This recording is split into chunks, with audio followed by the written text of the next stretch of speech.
Can't wait to see your podcast studio in the new place. Yeah, that part's up for discussion at the moment, apparently. Oh, okay, all right. As long as it's part for discussion, I thought because it was. I had my office all set and ready to go, and apparently I'm too loud. So, it has to be moved. Like you have to put it in a different part. Sounds like it. Or maybe you transform the trailer into a studio. Kind of like similar to what Adrian Sutherland has done. Adrian Sutherland did, yes. Yeah. Nice. Who will be? He'll come on again as a third-time guest because he's got a book that's in the process of being written. Yes. So that will be exciting. I'm looking forward to that. I want to ask you about. Are we officially in the pre-show? Welcome to the pre-show. I want to. This is when our radio voices come out. The biggest rock star today. Your thoughts on Harry Styles? I hate how much I love his new album. Why? Like what? So why do you hate it? Why do you hate that? I don't hate it. I don't hate it. I'm just surprised. I'm very surprised how much I dig this new album. Track after track after track. So we had we had some family over, and Minaz's cousin's niece came over, and she is like the biggest Harry Styles fan going. And so I asked her, what's your favorite song? And we're listening to As It Was, the song of the summer this year. And she goes, Sign of the Times. And I go, I haven't heard of that. And, that was earlier in the afternoon. And later on, we're playing, I'm asking people for requests, and we're playing stuff on the smart speaker. And I play Sign of the Times by Prince, just randomly, and her mom is telling her, Prince probably like my favorite all time, very talented. And the niece, she says, Gia is her name. She goes, no, Harry Styles' version is better. It's a different song, same title. Gregg, listen to this song. You will think he's covered it by someone else. Because I listen to that and I go, holy shit. I actually like this song. This is a really, really good song. So it is a cover of Prince, or it's not? It's not a cover of Prince. It's not a cover by anyone. But when you listen to the song, and I think the first time I heard it, I heard a live version he might have done on BBC or something like that. And I go, he must be covering someone else because this sounds like a classic rock song. And it's not. It's written by him and his co-writers, and it's just a really, really good song. And I think he's got, like I checked earlier, he's got maybe 5 or 6 songs that have over 1 billion streams on Spotify. Just mind-blowing. I know Spotify is not the be-all and end-all, but Yeah. And I also like I really like the way he's presenting himself, his look, his attitude, his style. Like, it's not my style, but like it's his own style. Yeah, it's his own style, but it's very inclusive, right? Like it's it's very inclusive of all. I think we're starting to see it a lot of music right now. I think you look at Lizzo and others, and it's just be who you are. Yeah, I think that's fantastic. Exactly. Yeah. So kudos to Harry Styles. Yep. And we hate that we love him so much. That's right. Because you're a new wave guy, and I'm a classic rock guy. I'm a new wave guy. Thompson Twins. Did you not go to Thompson Twins? And Orchestral Maneuvers in the Dark? So okay. So you do. All right, and that's the pre-show. That is the pre-show. Jeez. Hi, the following podcast is brought to you by Radical Road Brewery, the best craft beer in the heart of Leslieville. Find them at 1177 Queen Street East. That's Radical Road Brewery. What is up, world? It is two-time world champion guest Paul Chin on the mic. Welcome to the music once again. Let's do it.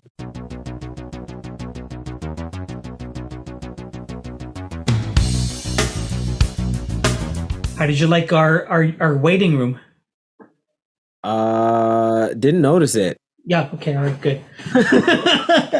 No on hold music? Didn't hear any. Was I supposed to? I don't know. No clue. That's his job, not mine. Greg hasn't paid the bills, so I'm paying the music bills. Oh my goodness. How you doing, Paul? Everything's well? I'm doing pretty good. Speaking of hold music, actually, I found out recently that some new music from the upcoming album is going to be hold music for Toronto 311. Really? Yeah. Wow. So if you call in, starting next month, and you they give you the little option to dial what genre you want to listen to. So if you select, was it pop and electronic or whatever? Yeah, I got two songs in there that will be, one of the four options that they loop or whatever. So just a little timely tidbit right there. How does that happen, Paul? Like, how do you get on Honestly, someone's phone as hold music? Honestly, couldn't tell you. Here's the thing. To be a not even a successful, but a really active independent artist, you gotta go looking for all the weird outlets, because all the big stuff is crowded.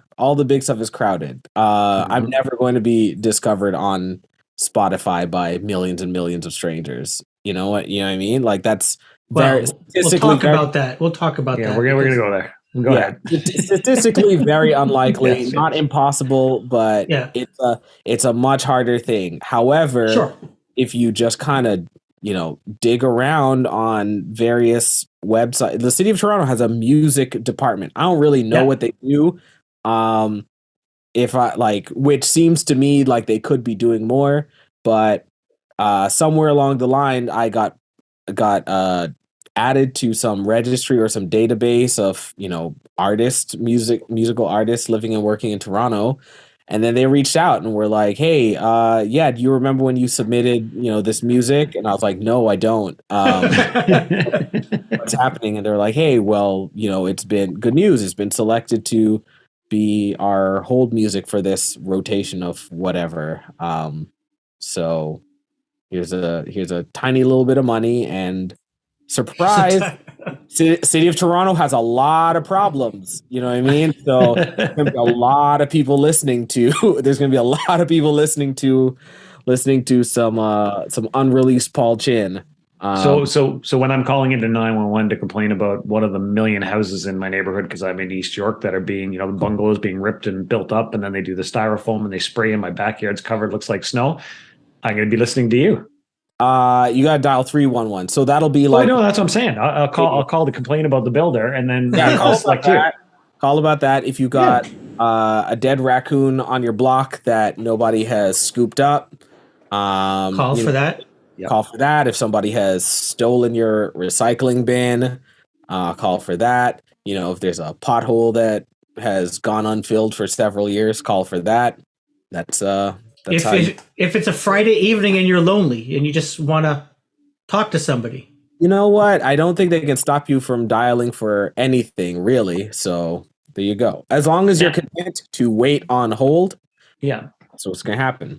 Well, you're going to wait on hold because it's Toronto 311. So that's just a given for a period of time. But I was just thinking about it. This might actually be a way for you to increase your, as Karim calls it, your spins on 311. Because what you could do is you could go around neighborhoods and you don't have to steal them. Just move blue bins around, kind of thing. And so people get confused. They call them 311. This is the viral guerrilla Paul Chin marketing guerrilla campaign. marketing. We're gonna go out and we're gonna cause trouble. we're gonna vandalize these streets. And as long, we got a couple weeks before hopefully they vote John Tory out.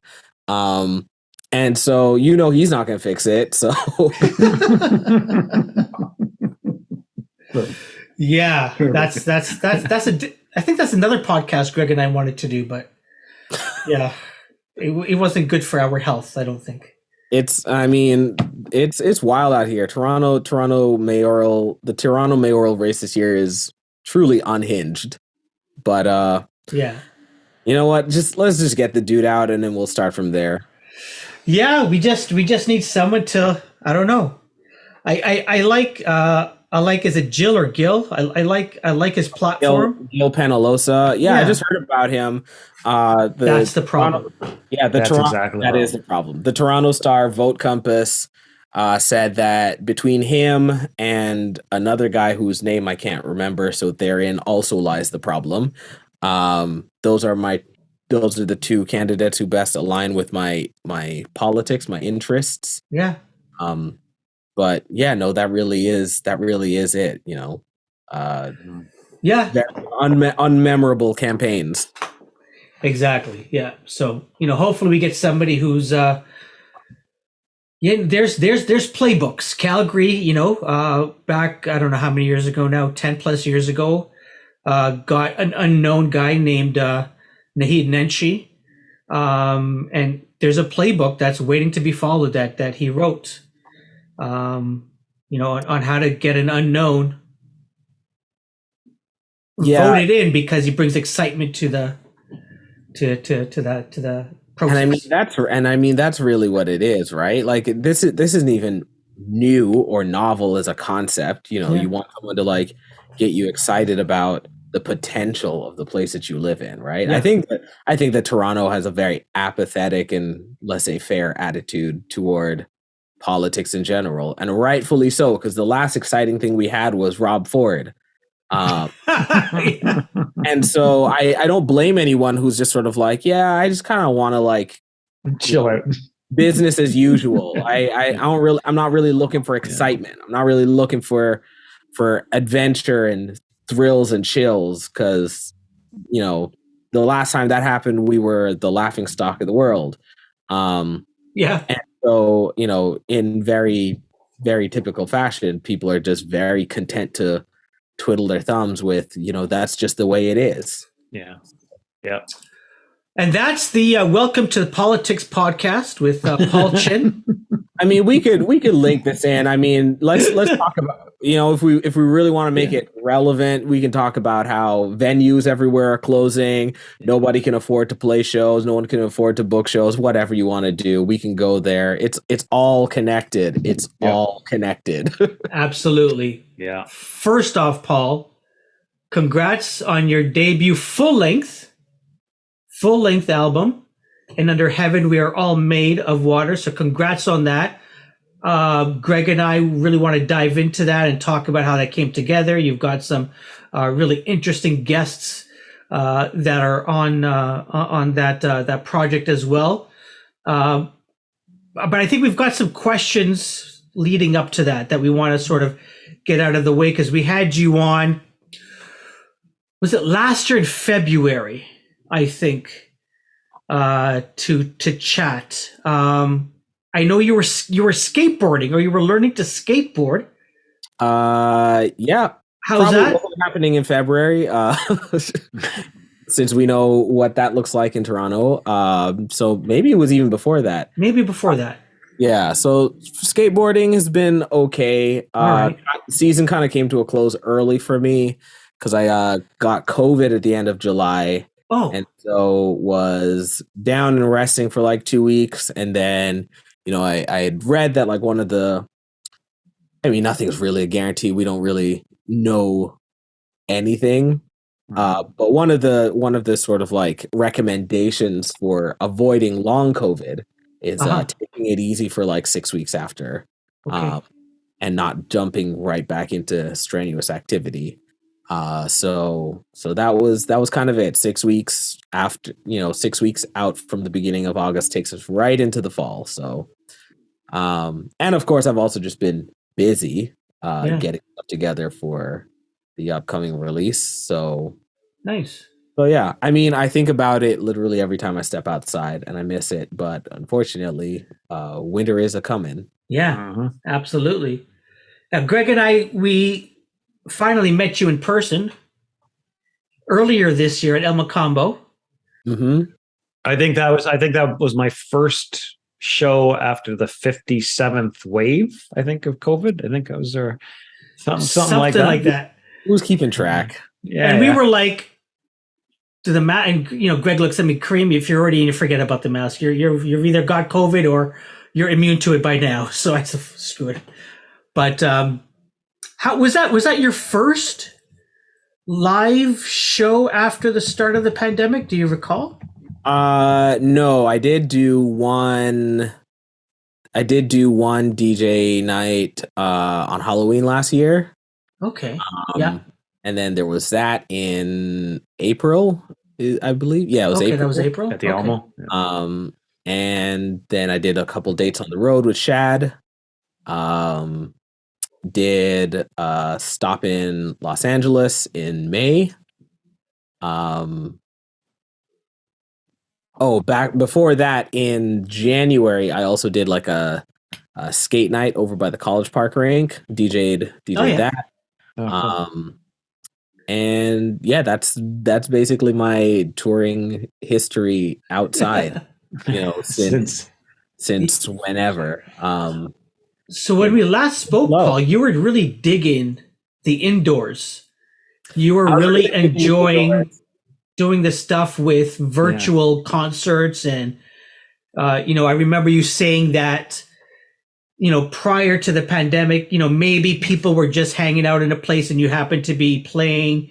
But online, people were tuning in to see you, to listen to you. How has it been, since going back live? Are you enjoying it more now? I mean, so I'm like pretty much off the virtual stuff. One, because no one, like everyone else, is off the virtual stuff. People just weren't tuning in anymore. Okay. And like not just specifically to me, across the board. Yeah. And there's always like people who are just online on Twitch, whatever, on wherever you are. But largely speaking, people who, I was kind of cultivating a fan base out of, they were just sort of like, just kind of had streaming fatigue, and I don't blame them. And so after that, I was like, yeah, this is not really worth it. I did a couple paid like streaming festivals or whatever. Yeah. But yeah, after I think I did kind of one in, I want to say like September of last year, and after that one, I was just kind of like, yeah, I think I'm good. I think I'm good because now this is becoming more like labor and more burdensome than is worth for the like, I don't know, the payback. You know what I mean? Like, yeah. I'm not going to say who, but it was sponsored by a bank, and I promise you, nobody is going to any of the banks looking for like what's hot, where like who's got hot tunes, who's got big music, and God bless them.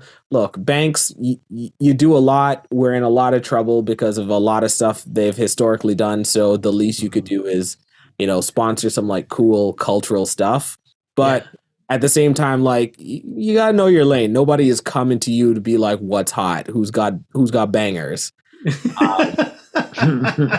So once I kind of like realized that, I was like, well, you know what? I just, because of the specific way that my brain is broken, I'm just going to go above and beyond and like really overwork myself to make sure that I do not put out a subpar, virtual performance or whatever. Yeah.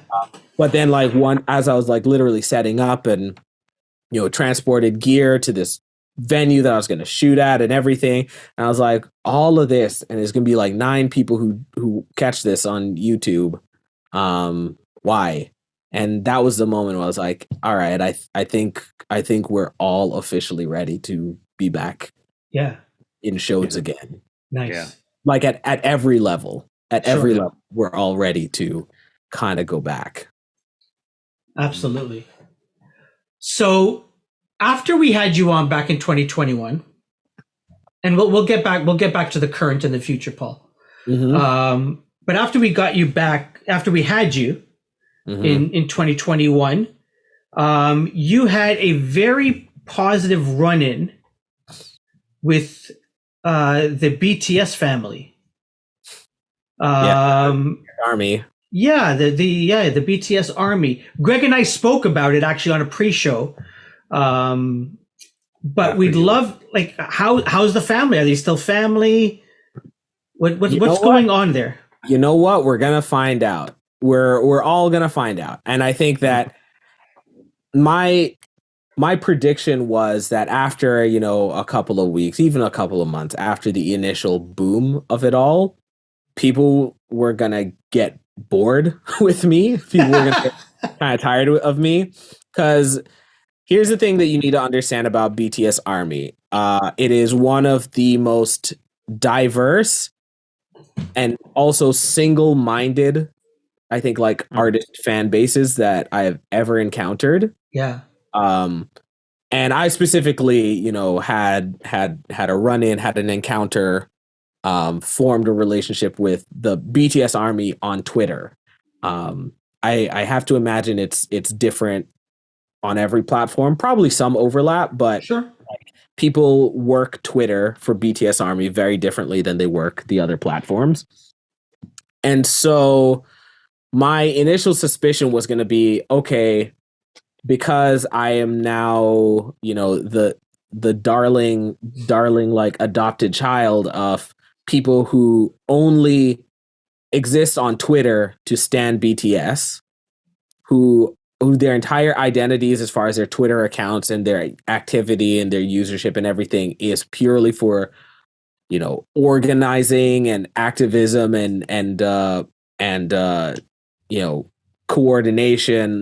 coordinated support for BTS. And I am not that. I am an outlier to that. And I am not within that. I'm not a participant of that. Eventually, most of these people are going to be like, there's not really anything here for us. This is extraneous to what we're here for. We, some of them are like, teens, 20 somethings or whatever, but it's a lot of like people's parents and grandparents and all across the whole demographic spectrum. And a lot of them are like really not there for my like spicy tweets about politics or racism or the music industry or literally just any of the other music that I like and I'm talking about when I'm on Twitter. So my suspicion was, some of these people are gonna be like off of this soon enough. Yeah. And I like got ahead of it and I wanted to like give people permission to be like, hey, look, I know you all are like mobbing me right now because, earnestly you're very grateful and being very gracious because I was in turn kind to you in a very, I guess, public and vulnerable way. But at the same time, I like want to recognize who you already were before I got to you and who I already am before you got to me. And so I just want to give you permission. Like, if you're not feeling it, you're free to go. I hope you stay, but it won't be hard feelings if you go. And sure enough, like a couple hundred people over the course of like, it's been a little over a year now, a couple hundred people like have unfollowed, fallen off, they're not liking everything I tweet anymore. I'm not really tweeting about BTS like really all that much either. But there are a couple people who like, I like familiar faces, you know what I mean? Like I see the same handles again and again, liking stuff, retweeting stuff. And so now that like I literally just announced the first single today, and I was like, you know what? Let's see who's still here. Because like a year and a half ago, they were very, very eager to like boost my numbers, get my stuff up there in the way that they do for BTS. And that was very kind and very gracious of them. I'm very thankful. It's like like to this day, there are lingering effects. If you go on Apple Music and you look at my profile, all my related artists are every single member of BTS, BTS themselves, and like two of their like known collaborators. So I am functionally a K-pop artist as far as There you go. But yeah, we're gonna see who's like really around now that because they caught me at the end of rolling out Full Spectrum, and so now I'm like, cool. I'm at the top. I'm at the beginning. This stuff is new. This stuff is fresh. You haven't heard it. I haven't like come to your rescue in a year and a half or anything. I have, let's see who is really now adding me to their I don't know, the proportions of their like Twitter activity and fandom. Cause I don't know that there's another artist on the planet for whom the vast majority of their fan base is comprised of people whose entire online identities exist to be fans of someone else. And so do you is the intention to let that I don't know if evolve's the right word, but to let it go organically and see what happens? Is there any way to activate it? I don't know. I don't even know. So I'm of a couple minds on this, but like everything I've considered kind of leads me to the same conclusion, which is just like, let go and let God. Because on one hand, one of the things I've learned is that the BTS army, while they're very kind and normally very chill people who kind of keep to themselves, they're also like fiercely kind of protective of their space, of their community. And so they can sniff you out if you are literally just using the hashtags to get traffic or whatever. They can totally sniff you out if you are being disingenuous and trying to use their focused attention for selfish gains or whatever. So I don't want to be exploitative in that way. And then there's the other thing of like, everything that, again, it's already weird enough that their fandom of me exists as like a subset of their fandom for BTS. Like they wouldn't have become fans of me for anything that I've done if they weren't already fans of BTS. And if they are fans now, and if they continue to be fans now, then God bless, that's great. And I hope that means that, they're just being my fans off in private or offline or, on their other Twitter accounts or whatever that looks like for them. I hope that they are actively like carving out room to really enjoy and take in the art that I'm putting out rather than feeling like they're obligated in any sort of way. And then the other thing that I've kind of been realizing as I get older or thinking about more is that I want to give myself more permission to really just be my own like rock star, if that makes any sense. And I think that I've spent a number of years trying to like both be both materially and demonstrably be excellent and better than everybody else, better than all my peers, better than anybody around me, making better and better music every time. And then also like doing this weird thing of like, I'm not allowed to talk about it because the music will speak for itself. And I no longer believe that latter part. Like 0%. 0% do I believe that the music just speaks for itself. Because in this like music economy or climate or whatever, because everything else is way louder than the music. And so to that end, I want to give myself more permission to just be like, no, I'm the star of the show. I'm not Luigi to be BTS's Mario. You know what I mean? Like, I am the star of my own show, and you don't have to be at my show. Like, I will not force anybody to be here. You don't have to be here. If you don't like it, you can leave. That's fine. No hard feelings. I get it. I make weird stuff that's not for everyone. But that said, if I am to believe that I am the star of my own show, then I actually have to contort myself in such a way that I like my primary acknowledgement is the stuff that I'm doing. And my primary demographic is people who are here to see me or here to hear from me or here to like support me. And whatever else you do on your own time, like, God bless, that's fine. But when we're interacting in this sort of like professional artist supporter capacity, we're only talking about me.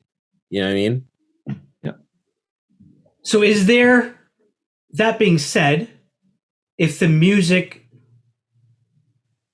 something to be said about having music that you love and knowing that it's just not gonna be heard amongst all the noise, are you thinking of, I don't know, stunts or something to get your name or your, I don't know, your name and your face out there besides just the music? Constantly, and realistically what that process looks like is a lot me just kind of like striking a lot of things off the list, because there's a lot of things that seem obvious, and again, if I'm my own rock star, I can't be forced to do anything I don't want to do. So there's also like a lot of stuff of like figuring out how to carve my own path and do things my own way and do things in ways that I feel like are, you know, just like an economical use of my time, and value, you know, just things that demonstrate that my time is valuable and is worth something and results in meaningful results. But also in ways that like kind of align with what I would like to see the industry, or at least my small sliver of the industry, start to look like. Did you guys hear about the Doja Cat versus like Paraguay thing, like from like a few months ago? I'd have to ask my son. No, tell me. Yeah, so essentially Doja Cat was like not Doja Cat. The entire country of Paraguay was like beefing with Doja Cat. Okay. Because she had to cancel a festival appearance because there was a storm coming, and she wasn't the only person on this festival, of course. But she wasn't able to just like, oh, I'll play the next night or whatever, because she was on tour and she was off to the next country the next day or something. But if I remember correctly, what happened was some other like, pop artist who was on that same festival, got on IG Live, was like very sad about it. Oh, you know what? I'm so sorry to all my fans that, we can't, be together and enjoy this. So I'm going to sing you some songs over Instagram Live. And so all of these like Paraguayan, I hope it's Paraguayan, I'm not just slandering the wrong country, but all of these like fans from this particular country of these fans of Doja Cat, then got upset that Doja Cat didn't do the same thing. And then they started like, being like, oh yeah, you don't love your fans, you don't care about these people, blah, blah, blah, blah, blah. And it became this whole thing. They basically just started harassing her, to the point where she was just like, yeah, whatever, I didn't sign up for this, I'm going to quit music. And granted, I'm sure she's like walked that back. But at the same time, I was like, if she did quit music, I would be so happy for her. I'd be so happy for her. And, this is everything that like these fans, in air quotes, would deserve. This is what they wrought. This is, this is the bed that they've made, and now they lie in it. And the unfortunate reality is that when you kind of get to a certain, echelon in your career,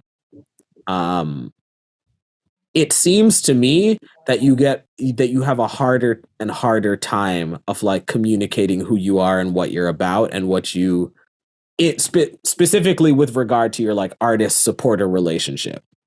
And so if you don't set those boundaries early, if you don't kind of like define those things early and consistently, then you might find yourself, an overnight runaway success or whatever, never thinking about it because everything's going good.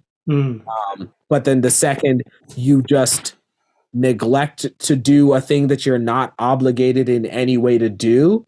And then like a country turns on you, and then all of a sudden, you know, you got all these people who've like never made anything good in their lives just being like, yeah, well, that's what she deserves. That's the price of fame. That's what you got to do if you want to like be a star of that level, if you want to have this many fans, or if you want to whatever. And I don't believe that for a second.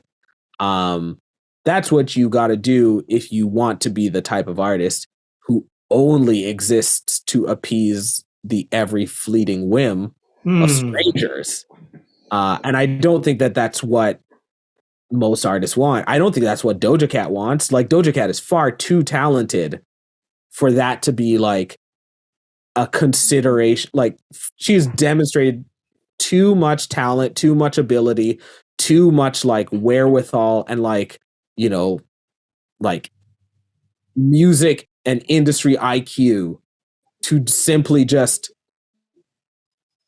relegate her decisions to what some strangers on Instagram want from me right now. How do I predict that? You know what I mean? And so if I was in her position and I was like, wow, this is just all that there is for me now because of where I am, because of like my stature in this game at this point, this is all there is for me now, and I don't really get a say in that, then I would quit too. Thankfully she didn't. And I think that, you know, it was such a like weird incident. I think most rational people could see that it was completely outrageous and like unnecessary for her to have to deal with. But I mean, I think about that a lot. I think about that incident like twice a week because I'm like nowhere near Doja Cat's level.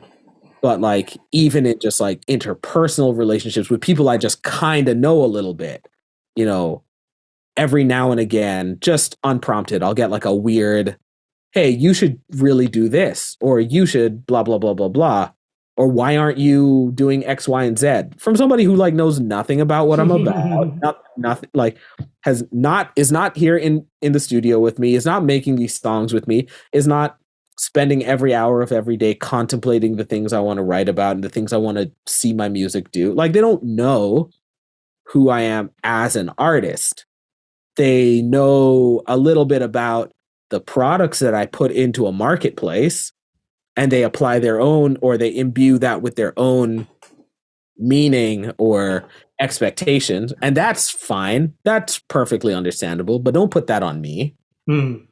Don't put that on me. So I think I think of like at least 50% of my conscious efforts toward like how I am messaging and communicating with anybody about my music, whether it's fans, whether it's industry people, whether it's, you know, peers or whatever, is some level of like expectation setting.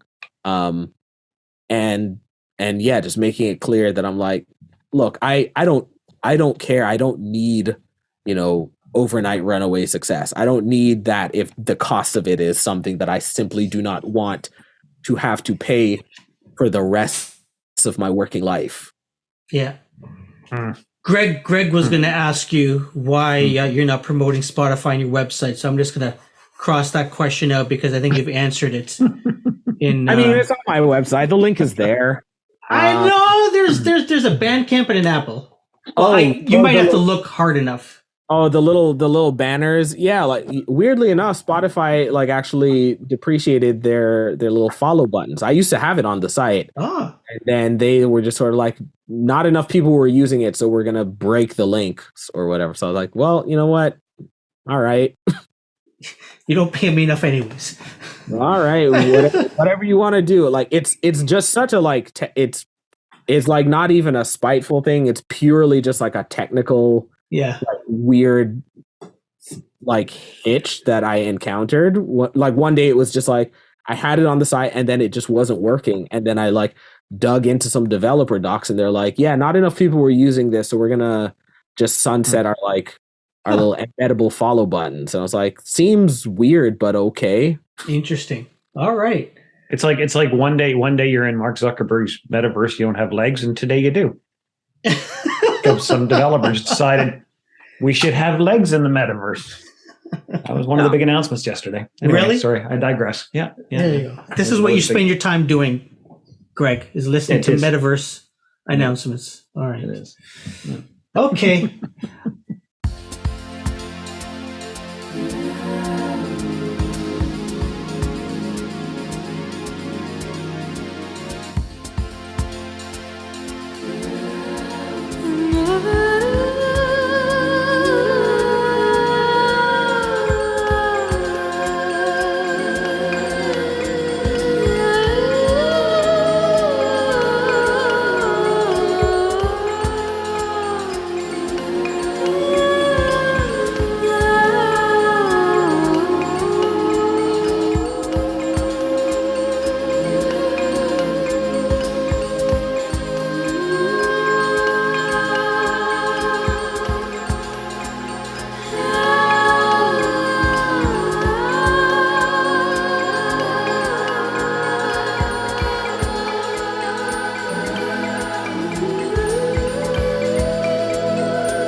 Take your shit and leave.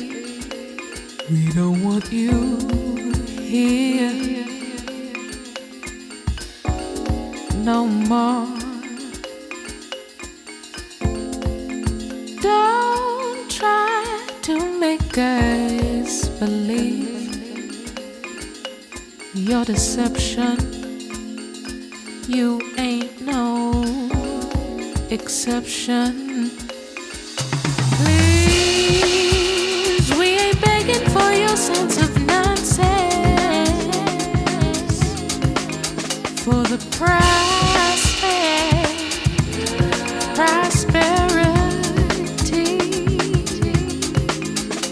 you see.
Paul, as I said, congrats on the full-length album. We're gonna let's talk about that.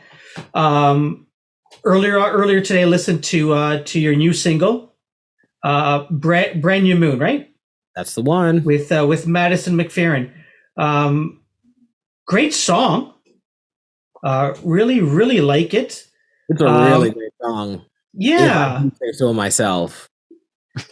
So this sort of relates to, what you just talked about, being your own person and, carving your own path. You've got some really cool collaborations on this album. how does this happen? Are you sliding into people's DMs? Are you connecting with Matt? Like how does that happen? You know, that you're hooking up with Kid Koala, Madison McFerrin, and others. Yeah, with the exception of Manga Saint Hilaire, who was, a mutual friend. We had a mutual friend who connected us. Okay. I asked him to. All of those, yeah, everyone else on the album, Kid Koala, Madison McFerrin, Goyama, those are all my friends. Those are all Okay. Yeah, those are all personal friends of mine. Very much keeping in the tradition of like texting people to ask them to save my album. So yeah, I mean, I knew from the onset that I wanted Madison and Goyama on the album. I had like specific things that I'd already kind of set aside for them in demos. The track that you hear Madison on is actually not the first thing I sent to her.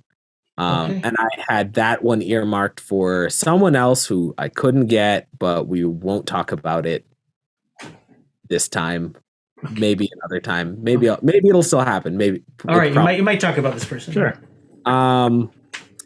But yeah, then as things kind of like, I mean, I gotta say, this is my first run at like a full length project, and for the most part, everything sounds more or less the way that I had heard it in my head, save for a few features that I couldn't get. People were unavailable, or like the budget wasn't there. And then there were a couple of things that like toward the end really started to take shape. So like it wasn't until I want to say February or so February, maybe March, that I got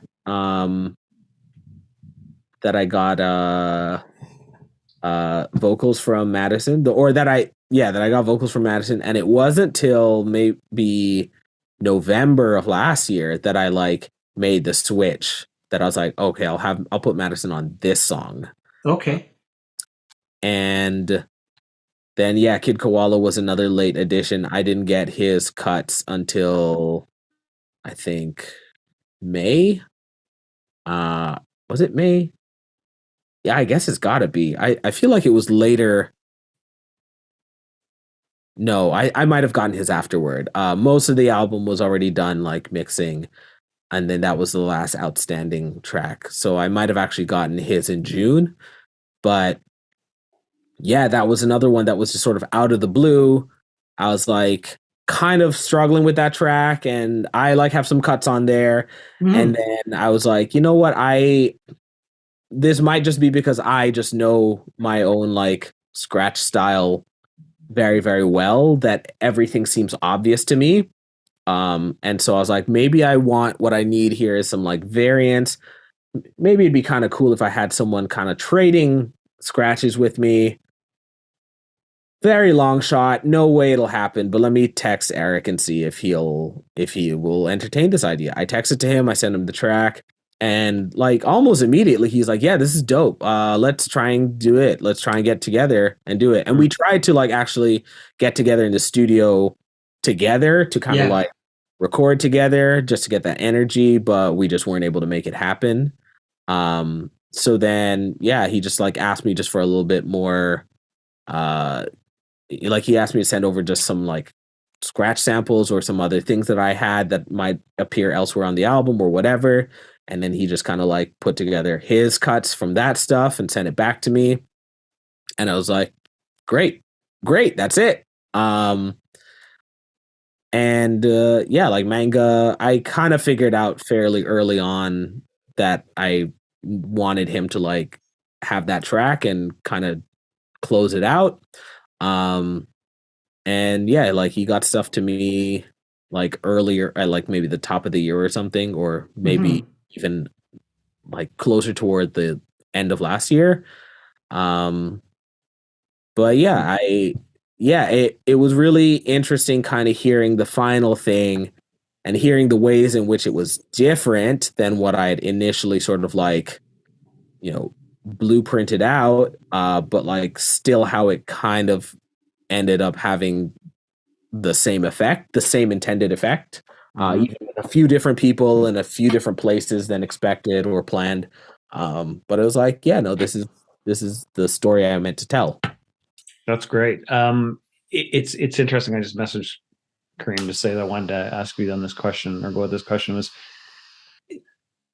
we're seeing, now if I'm thinking about it, it's a lot of Canadian acts, but we're seeing a lot of collaborations right now. And I'm wondering, is that because we're coming out of the pandemic and people are excited to be together and write together? And, you know, I don't know if you're feeling the same thing. It just dawned on me. I'm not feeling the same thing at all. Mm-hmm. I had a hard time like getting a couple features for this. Mm, I really could not throw enough money at some people. And my experience, and I mean, I guess I was working on this a little while ago. I've been done with this for, you know, most of the year at this point now.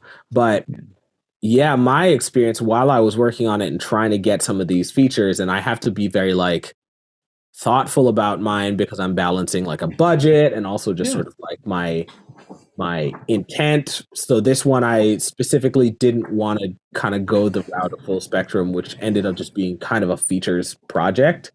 But I was like, yeah, I really want to have some voices I really love in a few key places. And, you know, honestly, my surmisal a little while ago was like, I think everyone is just ready to quit music. I think that's what it is. Like, there were some people who were just like, you know, everyone was kind of working on their own stuff too. But I think a lot of people were also just like really burnt out. And that makes sense to me, honestly. I was talking to a friend of mine who actually just closed down his studio like a couple months ago. And he was just like, yeah, the end of an era. I'm just not bringing it. I just don't have the clients that I used to have anymore, because like a lot of solo projects like really took off during the pandemic, but all the bands broke up. Like all the bands broke up, and all the like things that were like people who worked together, they just like broke up because they couldn't get together anymore. Everyone had like different priorities all of a sudden, and priorities that couldn't align anymore.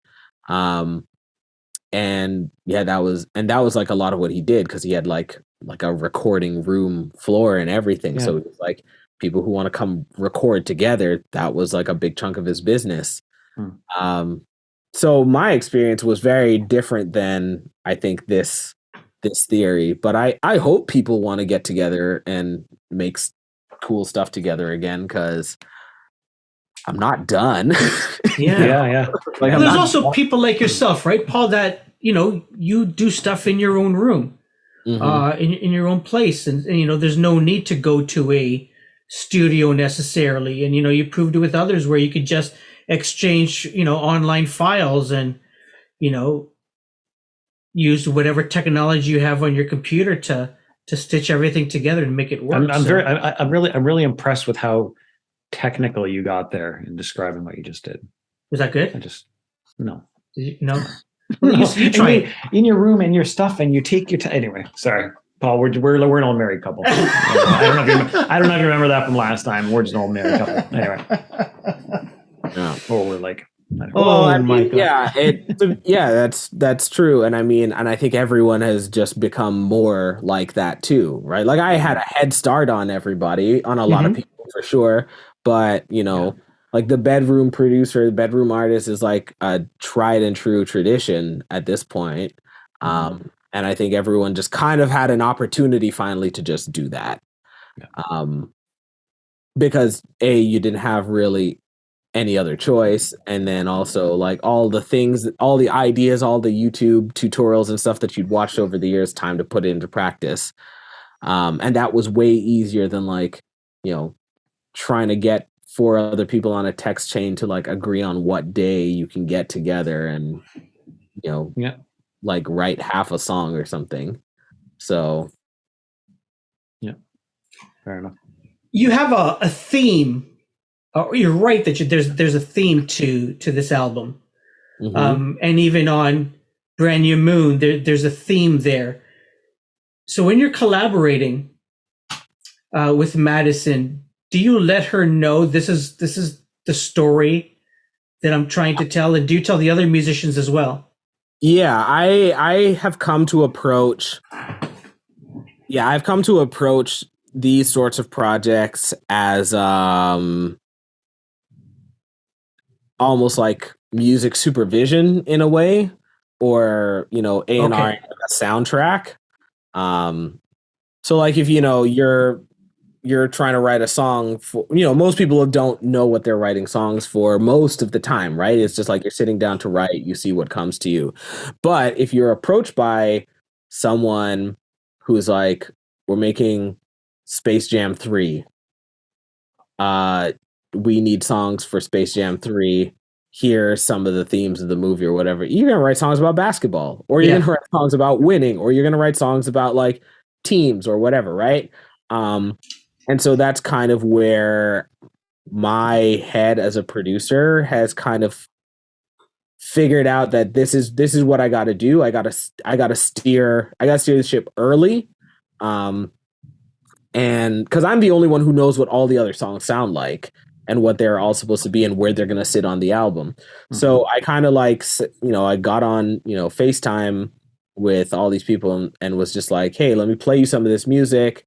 Let me tell you about what I've been thinking about. Let's just talk about, what music we've been listening to. Let's talk about what I'm trying to do with this whole album. And this song I'm about to send you, this is going to be the part of the album where I want to talk about blank. So, I'm talking to you because you're the best of the best and I trust you, to, be a professional and be able to kind of like work with a brief. And sure enough, they did. So that's really kind of how that goes. Yeah. Awesome. So what's next? Are you, so single came out today. Album comes out later this month. Single was announced today, comes out in 2 weeks. Album does not come out till February. Okay. But there's going to be another single that comes out before that. Where did I read? End of October. I'm reading something. End of October. Single. Okay. Pre-order the single right now. Oh, okay. Pre-save for the single just launched today. Technically, the album hasn't even been announced yet. But Paul. I mean, the speed that Gregg takes. Oh, come on. To take this, it is October the 12th. Paul, now that you've said that, you've given permission to Gregg to wait. That's fine. Gregg, I can give you the no, date. don't tell him that. Like, we want this. We want people to go on and start pre-saving stuff on Bandcamp. Can they pre-save on Apple? I don't know. Is that a thing? Yeah. Pre-save on Apple? All the big boys, Apple, Spotify, Tidal, wherever you please. For sure. Why not? It's all good. So why are you waiting till Feb? Because I got a lot of moving parts. I got a lot of moving parts that I got to deal with. I have videos. I have one finished, one extremely unfinished. Another story for off mic. Hot scoop. If you know, you know. But most people won't know. But yeah, so I got a lot of stuff. I got a lot of stuff rolling, and then I also just like December is kind of a no-fly zone for most artists. So okay, let's give it enough breathing room. And the more I can kind of stretch this out, the better, I think. Because again, I'm just one offering in a very, very, very loud marketplace. Yeah. So trying to just strategize. I'm like releasing stuff on Wednesdays. Nobody's doing that. So is there some pro tips? Wanted to ask you, we've had this conversation with so many people. But especially with dance music, with R&B pop, there's the idea that the album is dead. just Probably is. I mean, throw out singles. Was there always the idea that you wanted to make an album because you just had so much you wanted to say and do, or did you just have a bunch of songs and all of a sudden, okay, we're all talking about very similar themes, let's put it together in one project? no, this one was definitely like, by the time it got to the point where I was like, okay, I'm going to make something out of these ideas, there was no other choice for it to be anything but an album. Yeah. There was like the moment, there were, I guess the entirety of like, I guess maybe my adult life before, where I had all these disparate ideas and separate kind of things that I think about all the time. And then when the pandemic hit, I was like, oh no, these are all just symptoms of the same thing. There's really one thing to talk about, which is that we treat each other terribly on this planet, and we also treat the planet terribly. And that's kind of the basis of all of like the world's ills, really and truly. We just don't take care of each other. And so then I was like, oh, sick. So every single one of these things that I have ideas about, those are all just angles to point to the same central idea. So now I can like actually just make all those songs all together, all at once. You happy with the final? Yeah, it's product? the best thing I've ever made, and I'm gonna go on record as saying it's the best thing anybody is making this year out of 2020. Look at that. Very, very bold. There's a lot of, so here's what I'll say. There's a lot of talented artists here in Toronto. I really, really love so many people who make so much of the stuff that, kind of soundtracks and represents our city. But there's a lot of people who are making stuff that a lot of other people could make. Huh. And there's nobody making anything that I make. That's the stuff that Gregg likes. Him and I have been to a few shows. And Gregg will just say, I've heard this music before. Right? Yeah. Like he hasn't heard the band before, but he's heard that music before. The sound, and a lot of times it's 20, 30, 40 years old. Yeah, there's a lot of stuff that people are making, and the influences are apparent, and I think that is a good thing, and that is a thing people should be doing. The influences are apparent, but they have not really distilled a lot of those influences into their own thing. Their own, yeah. They haven't made it their own. They haven't really used that influence to inform their artistry, the thing that is theirs. And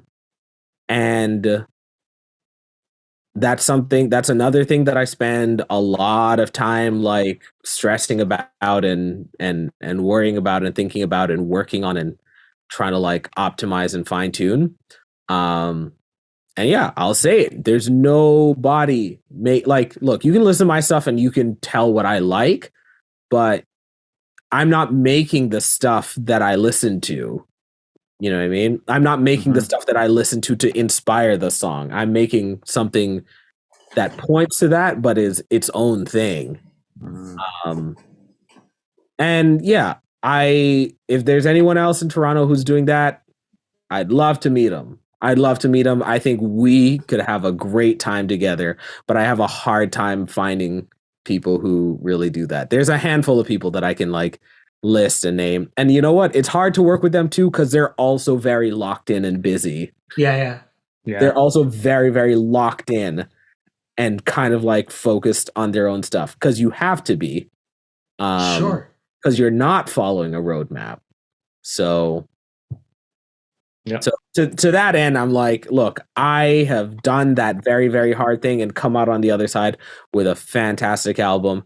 And for the reasons only which I have described, I think it's the best. Good for you.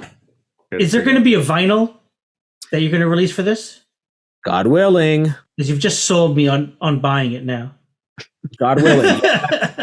So yeah, I'm currently, in the back and forth of the manufacturing process, which is, a headache of its own. But that's the plan. I mean, I've already put down the deposit, so there better be. There better be one. There There better be at the end of this. Well, listen, I understand you're making some videos. If ever you want Greg and I to be in a video, you just give us a shout. We're not with ACTRA or SOCAN, so our fees are negligible if there is any. But just good to know, because this budget is gone. that fits Greg for sure. That fits Greg for sure.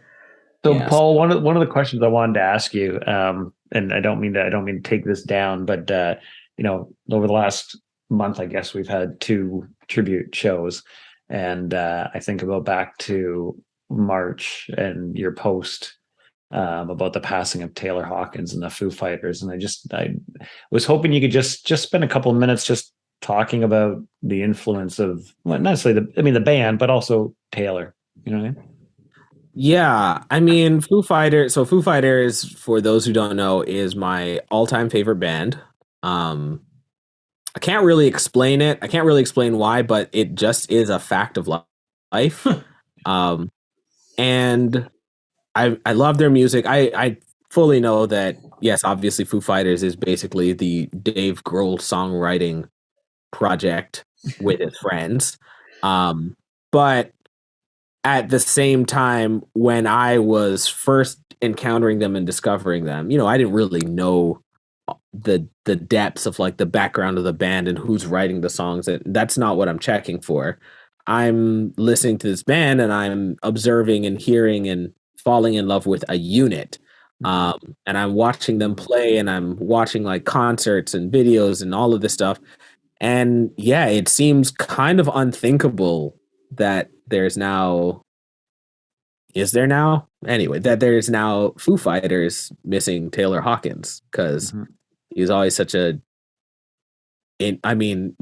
truly inseparable from the fabric of what Foo Fighters has come to mean to a lot of people, myself included. And so yeah, I took like 5 days to get through the Taylor Hawkins tribute concert. It was like 5 hours long. And I was like, I know I'm gonna be absolutely destroyed if I'd like try to one shot this. So I like would watch a couple performances like every few days and then be like, all right, let me get back to life. But it's beautiful and sad to kind of see the impact of a man who loved music and loved artists so much. And when he wasn't like doing, his like day job, he had like other jobs as a drummer or as a like, front man or whatever. He just like had to be in it. And yeah, it's kind of rad to be like, yeah, that was his legacy. That was how he came into so many people's lives and improved their lives by using his, means and his love of music and bands and all of this other kind of, and touring and all this other kind of stuff and playing together.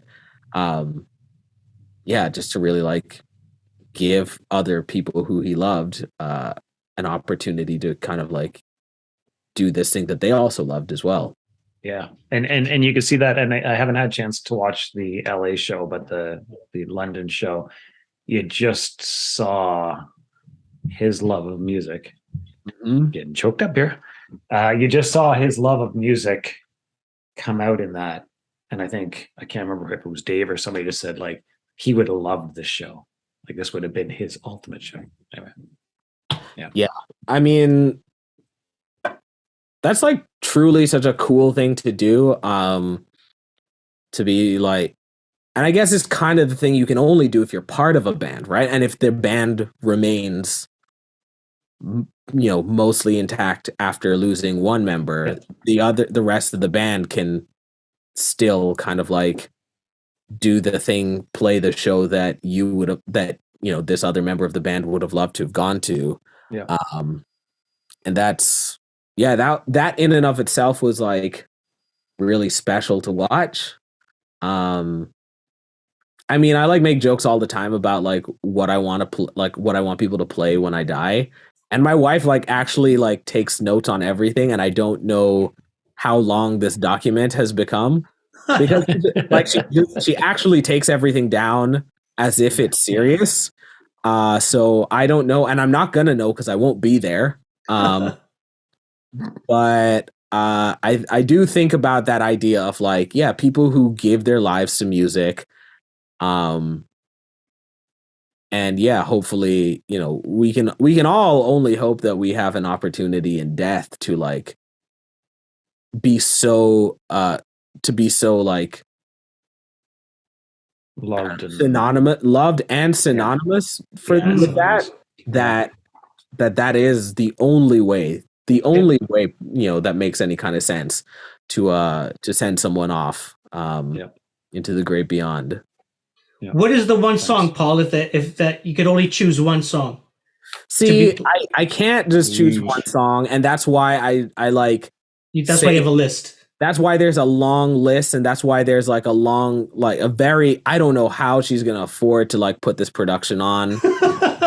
Because there's a lot of stuff in there I couldn't even do in life. You know what I mean? Is there a song that's on the list? There's probably a lot. I honestly don't remember. I'm almost certain "Back That Ass Up" is on there. Okay. Right. And I don't know why. Like it probably because they're backing your ass down. You know what? And it's probably just because like, you know, I hear that song and I'm like, this song is so incredible. I want to hear. I want this to be played at my funeral, and she writes it down. But I say that about a lot of songs because there's a lot of really great songs that are maybe not appropriate for a funeral, but you know what? I won't be there, and she can blame it on me, and then no one can be mad. There you go. Well, that's being a rock star. Yeah, that's it. Right? That's it. That's being a rock star. That's it. I really want to, you know, carve my own path as an artist. Yep. And I want to, and I guess I also like have to define what my own destination looks like. So that is true. Paul, anything else we want to talk about, Paul, that we haven't touched on yet? We've talked politics. We've talked music. You know what? Go pick up all of my music, but also when the time comes, buy my merch, because I just got back from the States and I lugged back about 150 pounds of like blank hoodies and t-shirts from a specific manufacturer that I wanted to like print my new merch on. So please make the back pain worth it for me. It won't be cheap. I'm gonna get that out of the way right now. It won't be cheap, but it will last you the rest of your life. The website is ohyeahpaulchin.com. That is correct. You can get music on there. You can get merch on there. Links to wherever you like to stream music. You'll find that there.